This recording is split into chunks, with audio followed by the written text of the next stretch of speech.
વિદ્યાર્થી મિત્રો, last video લેક્ચરની અંદર આપણે જોયું હતું SN1. SN1 ની અંદર પ્રક્રિયા વેગ કોના ઉપર આધાર રાખશે? આલ્કાઇલ હેલાઇડની સાંદ્રતા ઉપર. જેમ આલ્કાઇલ હેલાઇડની સાંદ્રતા વધુ તેમ પ્રક્રિયાનો વેગ વધુ. બીજી તરફ જોઈએ તો SN1 બે તબક્કામાં થાય છે. પ્રથમ તબક્કામાં કાર્બોકેટાયન બને છે અને બીજા તબક્કામાં કેન્દ્રરાજી પ્રક્રિયા કાર્બોકેટાયન સાથે જોડાય છે. આજે એ જ વસ્તુ SN1 જ આગળ આપણે ચાલુ કરીએ છીએ. એ પહેલા SN1 જ આગળ વધારીએ છીએ આપણે. હવે એ પહેલા કિરાલ કાર્બન વિશે માહિતી મેળવી લઈએ. કિરાલ કાર્બન તો સૌપ્રથમ કિરાલ કાર્બન કોને કહેવાય? તો કિરાલ કાર્બન કોને કહેવાશે? જો કોઈ કાર્બનની ચારેય સંયોજકતા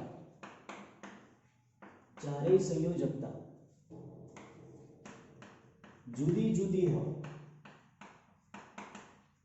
તો તેવા કાર્બનને કિરાલ કાર્બન કહે છે. તેવા કાર્બનને કિરાલ કાર્બન કહે છે. ઉદાહરણ તરીકે જોઈએ, આપણને ખ્યાલ છે કે કાર્બનની સંયોજકતા કેટલી હોય? 4. દાખલા તરીકે CH4 છે તો CH4 ની અંદર કાર્બન જોડે 4 હાઇડ્રોજન જોડાયેલા છે. તો આ ચારે ચાર હાઇડ્રોજન એટલે કે ચારે ચાર સંયોજકતા એક સમાન છે. તો આની અંદર કિરાલ કાર્બન નથી. બરાબર છે. બીજું ઉદાહરણ જોઈએ આપણે તો કે CH3CH2Cl. આ કાર્બન જોડે 3 હાઇડ્રોજન અને એક કાર્બન, તો 3 હાઇડ્રોજન એક સમાન થઈ ગયા તો કિરાલ કાર્બન નથી. આ કાર્બન ની જોડે 2 હાઇડ્રોજન, એક ક્લોરીન અને એક કાર્બન, તો ક્લોરીન અને કાર્બન તો જુદા જુદા પરંતુ 2 હાઇડ્રોજન એક સમાન થઈ ગયા તો આ પણ કિરાલ કાર્બન નથી. તો આ સંયોજનમાં પણ એક પણ કિરાલ કાર્બન નથી. હવે જોઈએ આપણે કાર્બન જોડે ફ્લોરીન, ક્લોરીન, બ્રોમિન અને આયોડીન. તો કાર્બનની ચારે ચાર સંયોજકતા કેવી છે? જુદી જુદી છે. તો આ કાર્બન કેવો કહેવાશે? કિરાલ કાર્બન થશે. કિરાલ કાર્બન થયા. ક્લિયર? બીજા જુદા જુદા ઉદાહરણ જોઈએ આપણે કે કિરાલ કાર્બન કઈ કઈ રીતે તમે શોધી શકો. નેક્સ્ટ ઉદાહરણ જોઈએ તો કે CH3 CHCl CH2CH2. તો ટોટલ કાર્બન કેટલા થશે? 4 કાર્બન થશે. 1 2 3 4 4 કાર્બન છે. આ 4 કાર્બનની અંદર 3 હાઇડ્રોજન એક સમાન થઈ ગયા. અહીં આગળ 2 હાઇડ્રોજન એક સમાન, 3 હાઇડ્રોજન એક સમાન, પરંતુ આ કાર્બન જોડે એક ક્લોરીન, એક બાજુ CH3, એક બાજુ CH2CH3 અને ચોથી બાજુ હાઇડ્રોજન. તો આ જે કાર્બન ખરો એ કાર્બન કેવો કહેવાશે? Chiral carbon. એ કાર્બન કેવો કહેવાય? Chiral carbon. બરાબર છે. નેક્સ્ટ જોઈએ આપણે CH3CHBr CHCl CH3. તો ટોટલ કાર્બન તો 4 છે પણ 4 કાર્બનની અંદર આ કાર્બન કિરાલ કાર્બન થશે અને આ કાર્બન જ કિરાલ કાર્બન થાય. તો આ સંયોજનની અંદર કિરાલ કાર્બન કેટલા છે? 2 છે. નેક્સ્ટ જોઈએ આપણે સાયક્લોહેક્સેન. સાયક્લોહેક્સેનમાં કાર્બન જોડે 2 hydrogen, 2 hydrogen, 2 hydrogen, 2 hydrogen, 2 hydrogen, 2 hydrogen, તો અહીંયા એક પણ કિરાલ કાર્બન નથી.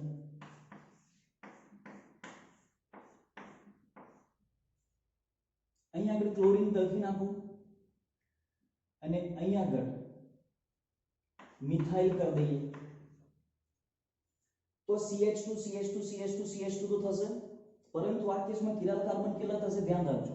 આ કાર્બન જોડે એક હાઇડ્રોજન છે, આ કાર્બન જોડે પણ એક હાઇડ્રોજન છે. તો આ કાર્બન કિરાલ કાર્બન થાય. કઈ રીતે? તો કાર્બન જોડે ક્લોરીન, એક બાજુ CH2, એક બાજુ H અને એક બાજુ CH અને CH3. તો આ કિરાલ કાર્બન. જ્યાં આ કાર્બન પણ કિરાલ થાય. કઈ રીતે?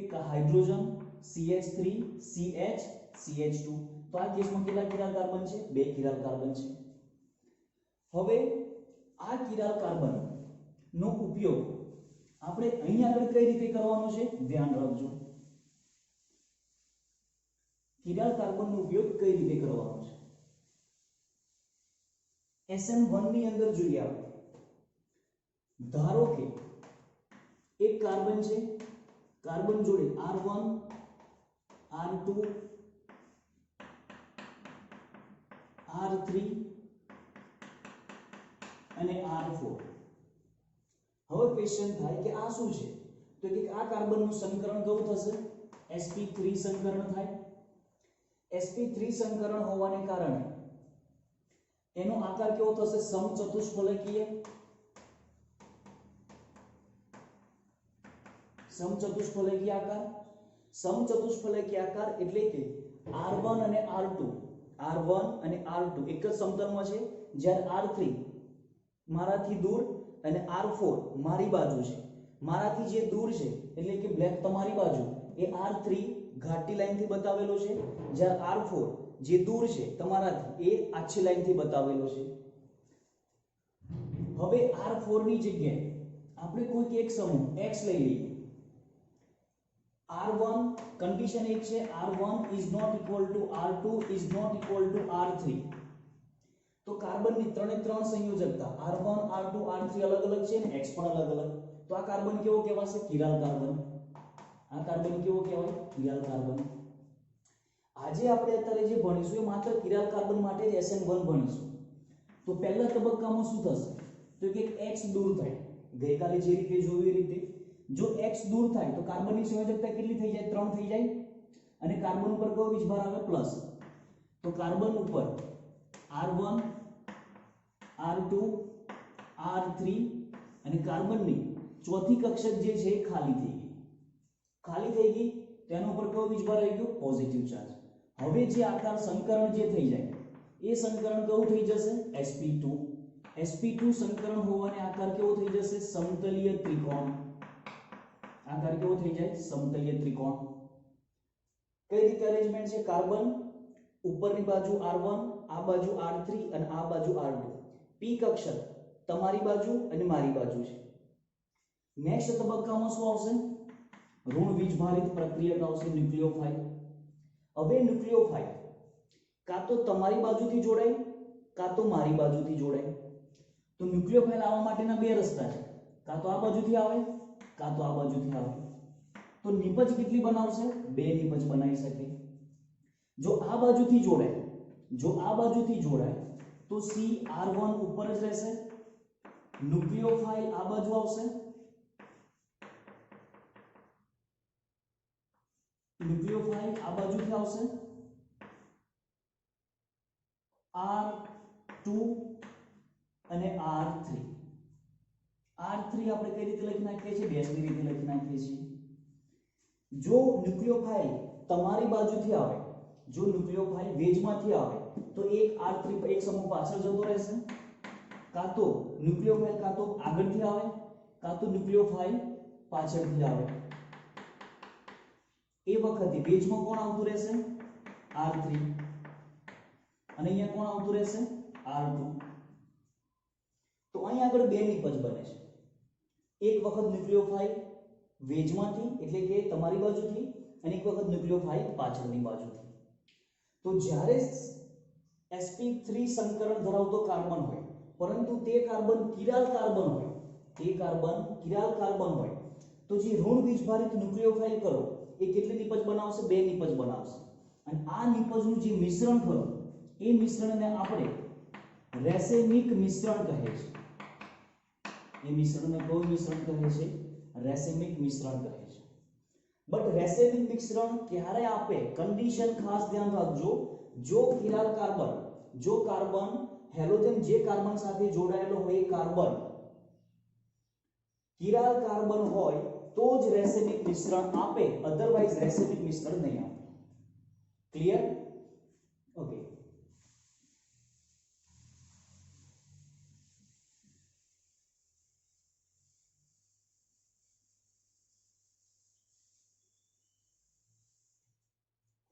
હવે આપણે જુદી જુદી પ્રક્રિયાઓ લખીએ અને એની અંદર જોઈએ કે રેસેમિક મિશ્રણ આપશે કે નહીં આપે. चलो एग्जांपल ले लीजिए पहलू CH3 CH Cl bond CH2 Cl3 આની પ્રક્રિયા જલીય KOH દ્વારા કરીએ અને જો SN1 મિકેનિઝમ થતી હોય તો Cl નું વિસ્થાપન OH દ્વારા થશે તો પહેલા સ્ટેપમાં કાર્બ કેટાયન બનશે અને ત્યારબાદ OH ઉમેરાશે તો CH3 CH OH CH2 CH3 તો આ કાર્બન કેવો મળશે મને કિરાલ કાર્બન તો આ કેવી નિપજ આપશે મને રેસેમિક મિશ્રણ આપશે રેસેમિક મિશ્રણ આપે રેસેમિક મિશ્રણની અંદર R અથવા તો S સમઘટક હોય રેસેમિક મિશ્રણની અંદર RS સમઘટક હોય RS સમઘટક વિશે ઓલમોસ્ટ તો ખ્યાલ જ હશે ના ખ્યાલ હોય તો આપણે વિડિયો અપલોડ કરીશું એની અંદર ખ્યાલ આવી જશે કે RS મિશ્રણ એટલે કે રેસેમિક મિશ્રણ ક્લિયર ચલો નેક્સ્ટ લખીએ આપણે CH3 છે અને અહીં આગળ કોણ છે Br અને અહીં આગળ કોણ છે CH3 આની પ્રક્રિયા જલીય KOH સાથે કરીએ તો પહેલા સ્ટેપમાં Br નું વિસ્થાપન થશે કાર્બ કેટાયન બનશે આ કાર્બ કેટાયન જે બને કેવો બનશે તૃતીયક કાર્બ કેટાયન જે વધુ સ્થાયી હોવાને કારણે KOH સાથે પ્રક્રિયા કરી અને શું આપી દેશે CH3 as it is અહીંયા પણ CH3 as it is અને અહીંયા શું આપશે મને OH પણ આ કાર્બન જોડે એક CH3 OH CH2 અને CH હોવાને કારણે આ કાર્બન કેવો થશે કિરાલ કાર્બન તો આ પણ શું આપશે મને RS R+S એટલે કે રેસેમિક મિશ્રણ આપશે રેસેમિક મિશ્રણ આપશે R+S નું મિશ્રણ આપશે ક્લિયર ચલો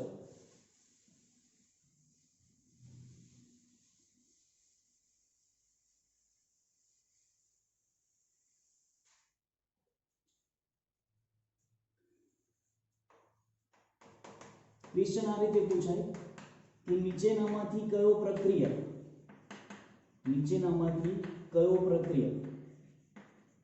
जलीय KOH સાથે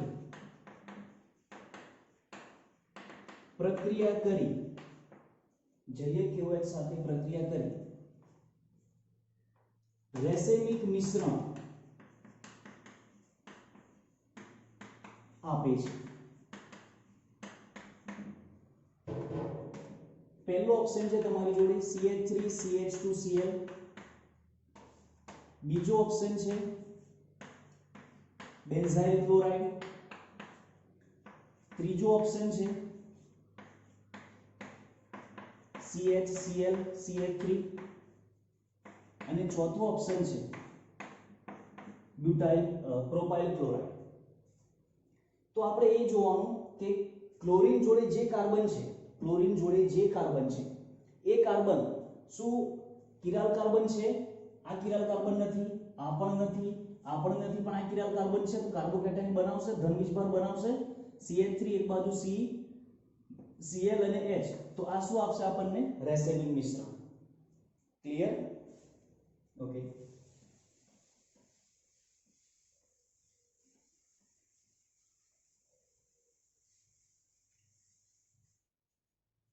હવે સમજો ખાસ કે SN1 ની અંદર યાદ રાખવા જેવી બાબતોમાં પહેલી વાત યાદ રાખજો પ્રક્રિયા માત્ર RH ની सांद्रता पर आधार રાખે છે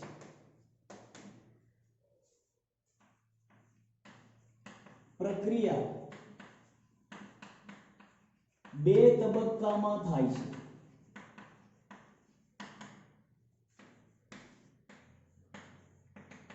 પ્રક્રિયા દરમિયાન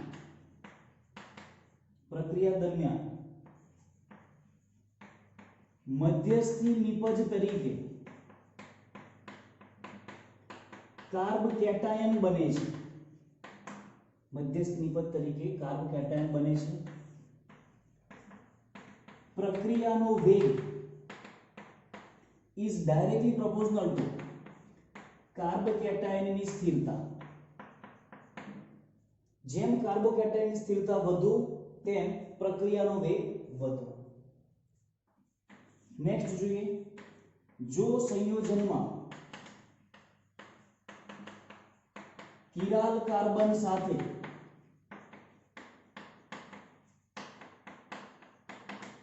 હેલોજન જોડાયેલો હોય, કિરાલ કાર્બન સાથે જો હેલોજન જોડાયેલો હોય તો રેસેમિક મિશ્રણ મળે છે. રેસેમિક મિશ્રણ મળે છે. ક્લિયર? તો આટલી વસ્તુ ખાસ સમજો કે જેમ કાર્બોકેટાયનની સ્થિરતા વધુ તેમ પ્રક્રિયાનો વેગ વધુ.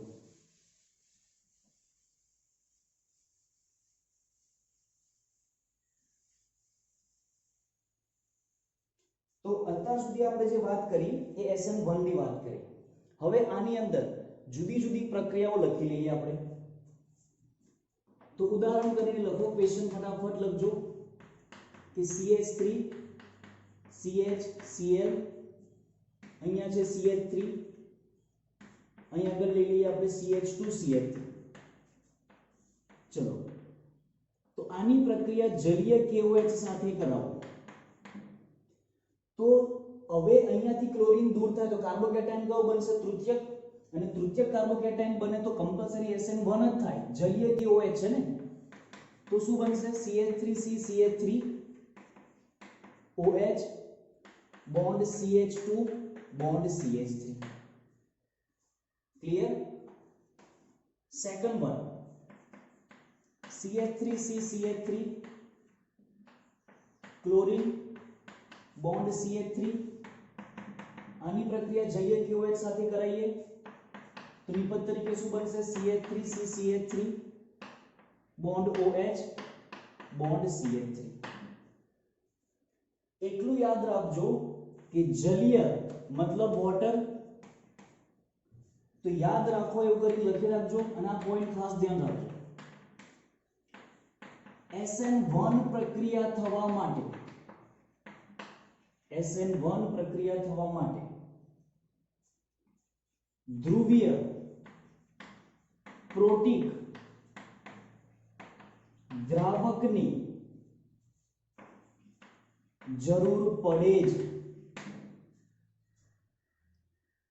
ધ્રુવીય પ્રોટીક દ્રાવકની કેમ જરૂર પડશે? તો ધ્રુવીય મતલબ તૂટે એવો, અને પ્રોટીક મતલબ કે જેમાંથી પ્રોટોન મળે મને H+, કે જેમાંથી મને શું મળશે? H+. ક્લિયર? કે જેનાથી પ્રક્રિયાનો વેગ વધશે.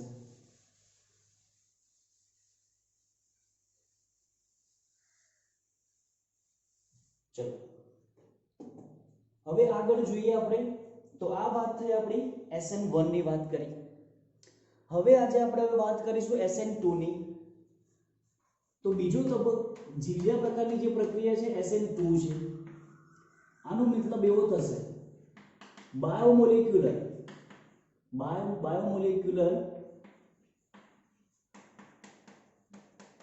ન્યુક્લિયોફિલિક substitution reaction. Bimolecular nucleophilic substitution reaction. સમજો, RX જો કોઈક ન્યુક્લિયોફાઇલની હાજરીમાં પ્રક્રિયા કરશે તો R ઋણ વીજભારિત R પર પ્રક્રિયા કરશે અને H ને દૂર કરશે. તો શું બનાવી દેશે? RNU plus X minus. એટલે કે એક કેન્દ્રરાગી પ્રક્રિયક આવે છે અને બીજો કેન્દ્રરાગી પ્રક્રિયક દૂર થાય છે. તો શું કહીશું આપણે? કેન્દ્રરાગી વિસ્થાપન પ્રક્રિયા.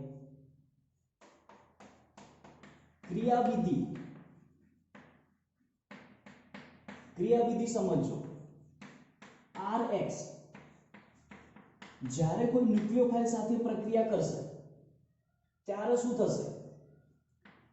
આ પ્રક્રિયા એક જ તબક્કામાં થાય છે.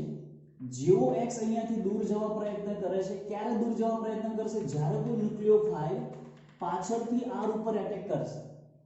એટલે કે બે તબક્કા એક સાથે થશે, ન્યુક્લિયોફાઇલ R અને X. આ એક ઇન્ટરમીડિયેટ મતલબ સંક્રાંતિ તત્વ અવસ્થા જેવું બનશે અહીંયા આગળ, કે જેની અંદર X દૂર થવાનો વેગ અને ન્યુક્લિયોફાઇલ એડ થવાનો વેગ બંને કેવો આવશે? સમાન હશે. અને એ જેવો ન્યુક્લિયોફાઇલ એડ થઈ જશે એવો x માઈનસ દૂર થઈ જાય. તો આ પ્રક્રિયા માત્ર એક જ તબક્કામાં થાય છે. આ પ્રક્રિયા માત્ર એક જ તબક્કામાં થાય છે. પ્રક્રિયાનો વેગ rx ની સાંદ્રતા તેમજ ન્યુક્લિયોફાઇલની સાંદ્રતા બંને ઉપર આધાર રાખશે. જેટલો આ ઝડપી આવશે એટલો જ આ હેલોજન દૂર થશે. જેટલો ઝડપી એટેક કરશે એટલો જ હેલોજન ઝડપથી દૂર થઈ જાય. એટલે કે તેથી પ્રક્રિયા દ્વિતીય ક્રમની છે. કેમ દ્વિતીય ક્રમની છે? તો rx ઉપર 1 ઘાત, ન્યુક્લિયોફાઇલ ઉપર 1 ઘાત, તો 1 + 1 કેટલું થઈ જશે? 2. એટલા માટે શું કહીએ છીએ આપણે આને? દ્વિતીય ક્રમની પ્રક્રિયા. ખાસ ધ્યાન રાખજો, એક જ તબક્કામાં પ્રક્રિયા થાય છે. અને હેલોજન જે દિશામાં હશે એની વિરુદ્ધ બાજુથી ન્યુક્લિયોફાઇલ આવશે અને દૂર કરશે. ક્લિયર? ચલો દાખલા તરીકે હવે અહીંયા આગળ સ્ટીરિયોકેમિસ્ટ્રી આપણે લઈએ અને જો કિરાલ કાર્બન હોય તો શું થશે? દાખલા તરીકે C R1 R2 R3 કઈ છે ભાઈ? બેઝમાં છે અને X અહીંયા આગળ છે. તો હવે ન્યુક્લિયોફાઇલ એટલે કે SN2 પ્રક્રિયા કરાવી છે તમારે, તો ઋણ વીજભારિત ન્યુક્લિયોફાઇલને X ની ઓપોઝિટ સાઈડથી જ આવવું પડશે. X કઈ છે? તમારાથી દૂર, તો ન્યુક્લિયોફાઇલને કઈ બાજુથી આવવું પડશે? તમારી બાજુથી આવવું પડશે. તો શું થઈ જશે? ધ્યાન રાખજો, R1 કાર્બન R2 ન્યુક્લિયોફાઇલ તમારી બાજુથી આવી ગયો અને R3 કઈ ગતો રહ્યો? પાછળ. એટલે કે અહીંયા જે નિપજ બનશે, X પહેલા પાછળ હતો, એક ન્યુક્લિયોફાઇલ પહેલા પાછળ હતો, હવે ન્યુક્લિયોફાઇલ આવે એ આગળ આવ્યો. તો આ જે નિપજ બને છે એ નિપજને કઈ નિપજ કહીએ છીએ આપણે? ઇન્વર્ટેડ નિપજ. કઈ નિપજ કહીશું આપણે? ઇન્વર્ટેડ, ઊંધી. જો આ સંયોજન R હોય તો આ સંયોજન કેવું મળશે મને? S મળશે. જો આ સંયોજન R હોય તો આ કેવું મળશે મને? S. જો આ S હોય તો આ કેવું મળશે? R. એક જ તબક્કામાં પ્રક્રિયા થાય છે. હવે ધ્યાન રાખજો, સમજવા જેવું એ છે કે પ્રક્રિયાનો વેગ કઈ વસ્તુ ઉપર આધાર રાખશે એ ઉદાહરણ દ્વારા સમજીએ આપણે. દાખલા તરીકે CH3Cl OH માઈનસ, તો કાર્બન ઉપર આવશે, Cl દૂર થશે, તો નિપજ શું બનશે? CH3OH. દાખલા તરીકે CH3CH2Cl છે, એની પ્રક્રિયા OH માઈનસ સાથે કરાવો તો આ કાર્બન સાથે જોડાય, Cl દૂર થાય, તો આન્સર શું થઈ જશે? CH3CH2OH. ત્રીજી પ્રક્રિયા લઈ લઈએ આપણે, તો કે CH3CHCl bond CH3 OH minus, carbon ઉપર દૂર એડ થશે, Cl દૂર થાય, તો નિપજ શું બનશે? CH3CHCH3. અહીંયા આગળ શું આવી જશે? OH. તમે આને ઉપર બી લખી શકો OH ને, નીચે બી લખી શકો. ચોથી પ્રક્રિયા લઈ લઈએ આપણે CH3CCH3 CH3Cl OH સાથે પ્રક્રિયા કરીએ તો કાર્બન અહીંયા જોડાશે, Cl અહીંયાથી દૂર થાય, તો નિપજ તરીકે શું બનશે? CH3CCH3 CH3OH. આ ચારમાંથી કઈ પ્રક્રિયા ઝડપી થાય? આપણે એવું ભણ્યા છીએ કે જેવો ઋણ વીજભારિત ન્યુક્લિયોફાઇલ બહારથી આવશે એવો હેલોજન દૂર થઈ જશે. આ ઋણ વીજભારિત આ કાર્બન સાથે જોડાશે, અહીંયા આ કાર્બન સાથે જોડાય, અહીંયા આ કાર્બન સાથે જોડાય, અહીંયા આ કાર્બન સાથે જોડાય. અહીંયા OH જે ખરો એ સરળતાથી આ કાર્બન ઉપર આવી શકે. જ્યારે આ OH ને આ કાર્બન ઉપર આવવું હોય તો આ CH3 ના કારણે શું થશે? ગીચતા નડશે, અને ગીચતાને કારણે આ ઝડપથી નહીં આવી શકે, અને ઝડપથી નહીં આવે તો આ ઝડપથી દૂર પણ નહીં થાય, તો પ્રક્રિયાનો વેગ કેવો થઈ જશે? ઓછો. તો પ્રક્રિયાનો વેગ આન્સર શું આવશે? A greater than B greater than C greater than D. Clear? હવે A B C D ઉપરથી હું કહી શકું કે આ તૃતીયક છે, આ દ્વિતીયક, આ પ્રાથમિક અને આ 0 ડિગ્રી. તો પ્રક્રિયાનો ક્રમ પ્રાથમિક કાર્બોકેટાયન, ત્યારબાદ દ્વિતીયક અને ત્યારબાદ તૃતીયક. ક્લિયર? તો આ ખાસ ધ્યાન રાખજો કે SN2 ની અંદર પ્રાથમિક હેલાઇડ ઝડપી પ્રક્રિયા આપશે, ત્યારબાદ દ્વિતીયક હેલાઇડ, ત્યારબાદ તૃતીયક હેલાઇડ. એવું માનવામાં આવે છે કે તૃતીયક હેલાઇડ કોઈ દિવસ SN2 પ્રક્રિયા નહીં આપે. એ હંમેશા પ્રાથમિક અને દ્વિતીયક જ SN2 પ્રક્રિયા આપશે. તૃતીયક હેલાઇડ હંમેશા SN1 પ્રક્રિયા જ આપશે. આ ખાસ ધ્યાન રાખજો. ચલો, ક્લિયર?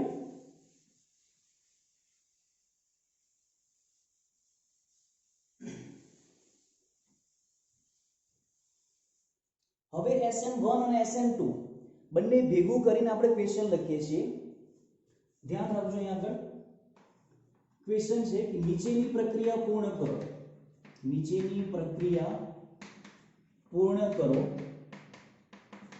અને જણાવો કે SN1 કે SN2. નોંધ કરીને એક વસ્તુ લખો, કે SN1 માં ધ્રુવીય પ્રોટીક દ્રાવક હોવો જોઈએ, જ્યારે SN2 માટે ધ્રુવીય અપ્રોટીક દ્રાવક હોવો જોઈએ. ધ્રુવીય પ્રોટીક મતલબ એવો દ્રાવક કે જેમાંથી પ્રોટોન મળે, અને ધ્રુવો મતલબ છૂટા પડતા હોવો જોઈએ, ધન આયન ઋણ આયન. અધ્રુવીય મતલબ છૂટો પડે, પરંતુ અપ્રોટીક મતલબ એમાંથી પ્રોટોન નહીં મળતું, ના મળવો જોઈએ. જો અપ્રોટીક હોય તો SN2 ફોલો કરશે, અને પ્રોટીક હશે તો SN1 ફોલો કરશે. ચલો, ક્વેશ્ચન છે કે CH3CH Cl CH2CH3 આની પ્રક્રિયા જલીય KOH સાથે કરો તો આ કઈ પ્રક્રિયા આપશે? જલીય KOH. આ તો ન્યુક્લિયોફાઇલ તરીકે કામ કરશે. જલીયમાંથી શું આવશે? H2O, H+ મળશે. તો આ કઈ નિપજ આપશે? SN1. બીજું દ્વિતીયક કાર્બોકેટાયન બનશે, અને રેસેમિક મિશ્રણ આપશે. રેસેમિક મિશ્રણ આપશે. કેમ રેસેમિક મિશ્રણ આપશે? આ કાર્બન કેવો છે? કિરાલ કાર્બન છે. આની આ જ વસ્તુ જોઈ લેજો. CH3CHCl CH2CH3 આની પ્રક્રિયા માત્ર જો KOH સાથે કરો, માત્ર KOH સાથે કરીએ તો KOH માંથી તો શું છૂટું પડશે? K+ OH-. આમાંથી મને H+ કોઈ જગ્યાએથી નહીં મળે, તો આ OH- આના ઉપર આવશે, Cl દૂર થઈ જશે, KCl છૂટું પડશે, અને OH અહીંયા આગળ જોડાશે. તો આ કઈ મિકેનિઝમ ફોલો કરશે? SN2. અને કેવી નિપજ આપશે? ઇન્વર્ટેડ નિપજ આપશે. કેવી નિપજ આપશે? ઇન્વર્ટેડ નિપજ આપશે. ક્લિયર?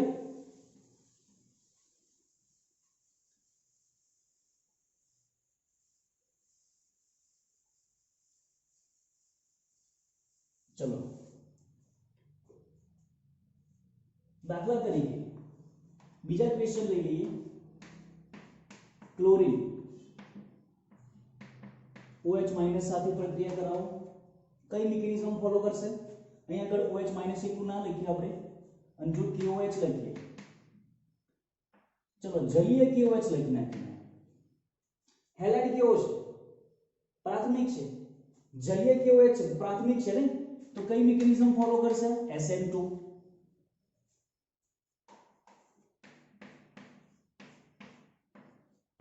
ક્લોરીન જલીય KOH SN1.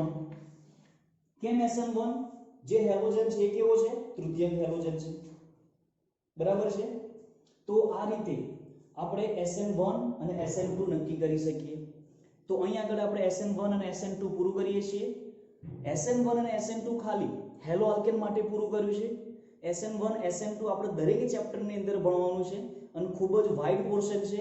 તો આ ચેપ્ટર ટેક્સ્ટ બુક રિલેટેડ છે, તો આટલું ધ્યાન રાખજો SN1 અને SN2 ની અંદર.